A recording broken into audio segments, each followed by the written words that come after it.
টি-20 বিশ্বকাপকে রাজনৈতিক হাতিয়ার হিসেবে ব্যবহার করেছে ভারত। পাকিস্তান বয়কট করলে বাংলাদেশ পাবে সুযোগ। ভারতের পশ্চিমবঙ্গে ছড়িয়ে পড়েছে নিপা ভাইরাস। বিশ্বকাপ আয়োজন নিয়ে জয়সার কপালে চিন্তার ভাঁজ। বিপিএল শেষ হলেও শেষ হয়নি বিতর্ক। এবার সাইমন টাফেলের নৈতিকতা নিয়ে উঠেছে প্রশ্ন। ভোলা চর ফ্যাশনে ক্রিকেট ঘিরে নানা প্রতিকূলতা। ব্যাট বল আঁকড়ে তবুও থেমে নেই দ্বীপ জেলার স্বপ্নবাজরা। Pakistan out, Bangladesh in. বিশ্বকাপ ইস্যুতে নতুন টুইস্ট। বাদ নয়, বাংলাদেশকে স্ট্যান্ড বাই রেখেছে আইসিসি। পাকিস্তান বিশ্বকাপ বর্জন করলে ডাক পাবে বাংলাদেশ। এক কর্মকর্তার সূত্র ধরে এমন খবর জানিয়েছে ভারতীয় গণমাধ্যম Hindustan Times. All eyes on Pakistan. টি-20 বিশ্বকাপে ক্লোজ হয়ে গেছে বাংলাদেশের চ্যাপ্টার। বাবর আজমদের দিকেই সব ফোকাস। কারণটা সবারই জানা, বাংলাদেশের সাথে জোট বেঁধে বিশ্বকাপ বয়কট করার হুমকি জারি রেখেছে পাকিস্তান। দল ঘোষণা করলেও নাফির সাফ কথা, স্কোয়াড দিলেই বিশ্বকাপ খেলবে পাকিস্তান এমন কোনো কথা নেই। অর্থাৎ পিসিবি রাজি, ক্রিকেটাররা রাজি, অপেক্ষা শুধু সরকারি সিদ্ধান্তের। সেটা আসতে পারে শুক্রবার অথবা আগামী সোমবার। এই যখন হাল, তখন খানিকটা ফুরসত মিলতেই রিলিজ পেয়ে গেছে ডেলি সোপ অপেরার নয়া এপিসোড। রোমাঞ্চকর নাটকে এসেছে শ্বাসরুদ্ধকর টুইস্ট। পাকিস্তানি গণমাধ্যম জিও নিউজকে টপকে ভারতীয় গণমাধ্যম হিন্দুস্তান টাইমস দিচ্ছে গরম খবর। এক কর্মকর্তার সূত্র ধরে জানিয়েছে, বিশ্বকাপে এখনো শেষ হয়ে যায়নি বাংলাদেশের আশা। বাংলাদেশকে স্ট্যান্ড বাই রেখেছে আইসিসি। এখনো আছে সুযোগ, আর সেটা করে দিচ্ছে পাকিস্তান। ওই কর্মকর্তা জানিয়েছেন, পাকিস্তান যদি সরে দাঁড়ানোর সিদ্ধান্ত নেয়, বাংলাদেশকে এই গ্রুপে তাদের স্থলাভিষিক্ত করা হবে। তখন বিসিবির দাবি অনুযায়ী তারা সব ম্যাচ শ্রীলঙ্কাতেই খেলবে, আর সেটা হলে লজিস্টিক চ্যালেঞ্জ মোকাবেলা করা আরও সহজ হবে। ভারতে না খেলার বিষয়ে অনড় থাকায় বাংলাদেশকে বিশ্বকাপ থেকে বাদ দিয়ে দেয় আইসিসি। লাল সবুজদের বদলে বিশ্বকাপে ঢুকে যায় স্কটল্যান্ড। আগে শোনা যাচ্ছিল, যদি পাকিস্তানও বয়কট করে তবে জায়গা পাবে উগান্ডা। এবারে যদি এমন হয় পাকিস্তানের বদলে বিশ্বকাপে ওয়াইল্ড কার্ড এন্ট্রি হয়ে যায় বাংলাদেশের, তবে মাথায় হাত পড়বে বাবর আজমদের। যদিও পাকিস্তানের বিশ্বকাপ বর্জনের তেমন কোনো বাস্তব ভিত্তিক কারণ নেই, আর যদি করেই বসে তবে আর্থিক ক্ষতি তো আছেই, ওদের উপর আসতে পারে একাধিক নিষেধাজ্ঞা, যা আগেই সাবধান করে দিয়েছে আইসিসি। বোদ্ধাদের মত, পাকিস্তান কখনোই বাংলাদেশের জন্য নিজেদের এত বড় ক্ষতি করবে না। ভুলে গেলে চলবে না, পিসিবি চেয়ারম্যান মহসিন নকভি আগে একজন পলিটিশিয়ান, তারপর বোর্ডের অভিভাবক, তাই সময় বুঝে চাল দেয়াতে একেবারে উস্তাদ। একের পর এক কুটচালে নিজেদের আধিপত্য জাহির করেও বিশ্বকাপ আয়োজন নিয়ে স্বস্তিতে নেই ভারত। এবার দেশটিতে দেখা দিয়েছে নিপা ভাইরাসের প্রাদুর্ভাব। এরই মধ্যে বিশ্বকাপের ভেন্যু পশ্চিমবঙ্গে একাধিক ব্যক্তি নিপা ভাইরাসে আক্রান্ত হওয়ার কথা জানা গেছে। প্রাণঘাতী এই রোগ যে হারে ভারত জুড়ে ছড়াচ্ছে, তাতে বিশ্বকাপ নির্দিষ্ট সময় হবে কিনা তা নিয়েই দেখা দিয়েছে সংশয়। বিস্তারিত। লাশ পড়ে আছে স্ট্রেচারে, কিন্তু চারপাশে আত্মীয় স্বজন নেই। আছে কিছু পিপিই পরিহিত চিকিৎসক।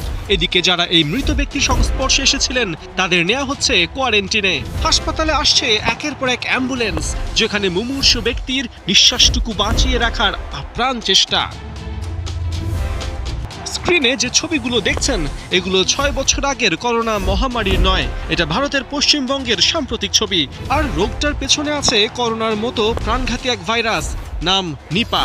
আসন্ন টি-20 বিশ্বকাপের আগে এই নিপা ভাইরাস ঘুম উড়িয়েছে আইসিসি আর বিসিসিআই এর। যে বিশ্বকাপের লাভের গুড় ঘরে তোলার জন্য বাংলাদেশকে পর্যন্ত বাদ দিয়েছে ভারত, এখন সে বিশ্বকাপ আয়োজনই পড়ে গেছে শঙ্কার মুখে।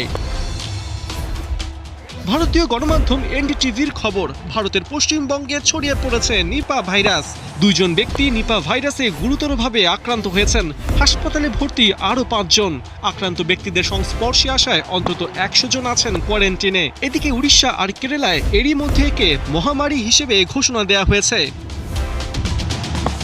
নিপা ভাইরাস মূলত বাদুরবাহিত এক রোগ, যা প্রাণীটির লালা থেকে বিভিন্ন ফল, পশু, পাখির শরীরে ছড়িয়ে থাকে। মানুষ এসব খাবার হিসেবে গ্রহণ করলেই সহজে নিপা ভাইরাসে আক্রান্ত হয়, বরং সরাসরি সংস্পর্শে মানুষের শরীরে প্রবেশ করে এই ভাইরাস। এই রোগের এখনো কোনো ভ্যাকসিন বা ওষুধ আবিষ্কার হয়নি। এদিকে পশ্চিমবঙ্গে নিপা ভাইরাস ছড়িয়ে পড়ায় সতর্ক অবস্থান নিয়েছে থাইল্যান্ড, নেপাল আর তাইওয়ান। দেশগুলো তাদের বিভিন্ন বিমানবন্দরে ভারত থেকে, বিশেষ করে পশ্চিমবঙ্গ থেকে আগতদের স্বাস্থ্য পরীক্ষা করছে। নিপা ভাইরাসে আক্রান্তদের উপসর্গের মধ্যে রয়েছে জ্বর, মাথা ব্যথা, পেশিতে যন্ত্রণা এবং গলায় ব্যথা।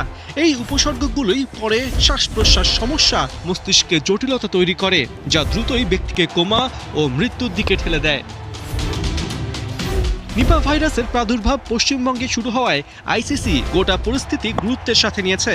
কলকাতার ইডেন গার্ডেন্সে বিশ্বকাপের মোট 7টি ম্যাচ অনুষ্ঠিত হবে। দেখার বিষয়, নানা হম্বিতম্বি দেখানো বিসিসিআই শেষ পর্যন্ত এবারের বিশ্বকাপ ঠিকভাবে আয়োজন করতে পারে কিনা। বাংলাদেশের জায়গায় হঠাৎ করেই বিশ্বকাপে ডাক পেয়েছে স্কটল্যান্ড। ফেব্রুয়ারির প্রথম সপ্তাহে বিশ্বকাপের জন্য তাড়াহুড়ো করে স্কোয়াড দিতে হয়েছে স্কটিশদের, কিন্তু ইউরোপিয়ান দলটাও স্বস্তিতে নেই। স্কটিশ মন মতো খেলোয়াড় নিতে পারেনি স্কোয়াডে। দুশ্চিন্তা করতে হচ্ছে খেলোয়াড়দের ভিসা নিয়ে।